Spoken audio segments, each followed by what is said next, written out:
Hello and welcome back to Shakesyear. We are working on the troublesome reign of King John, but we get to hear from King Philip of France today in Act 1, Scene 2. Now, we are aware of King Philip of France in Act 1, Scene 1 because he sent word to King John saying you need to abdicate the throne because Arthur has a better claim to it. Now, Arthur is the son of Geoffrey, who was a brother to both King John and King Richard I, King Richard the Lionheart. Geoffrey died while Richard the Lionheart was king. The line of succession should have gone from Richard to Geoffrey to John.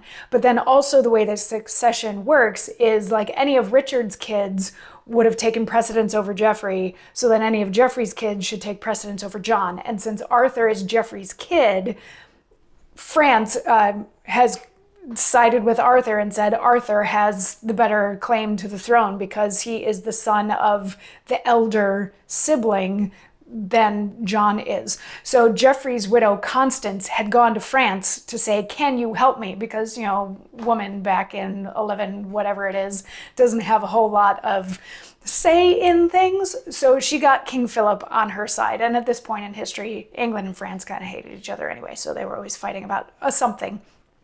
So Act 1, Scene 1, France had sent a messenger to England saying Arthur has the claim, you should abdicate. John has sent word back saying, no, that's not going to happen. And he's also mustering his own army. And then we had the whole thing with the Falconbridge brothers and the bastard finding out that he's actually King Richard the Lionheart's son. So that's another fun wrinkle that then gets to be thrown into the succession plan. But that's not widely known yet, so at the moment, the succession comes down to should it be John or should it be Arthur?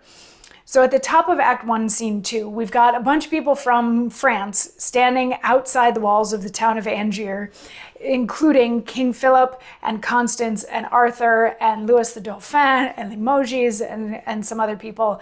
And King Philip says, now gin we broach the title of thy claim, young Arthur, in the Albion territories, scarring proud Angiers with a puissant siege.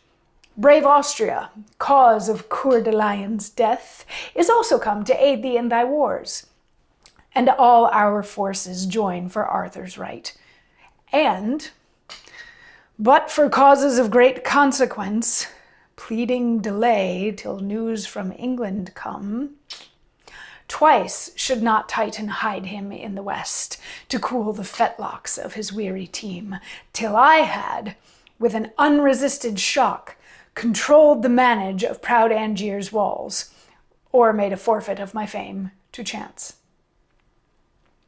So this is King Philip announcing his allegiance to Arthur and starting to set in motion the plan of how he's going to help back up Arthur's claim. He's going to be taking these territories that the English currently have. So they're laying siege outside Angiers, which is a territory in France that England at the time had some governance over.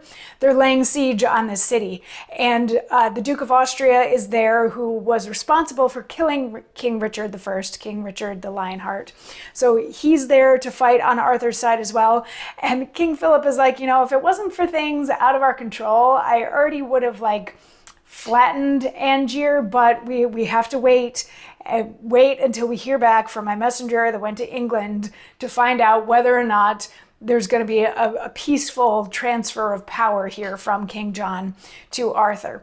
And Constance jumps on here and she's like, yeah, we should wait because, you know, there's a possibility, like John's a reasonable man. He might just say, okay, Arthur has the claim and that could be that, right?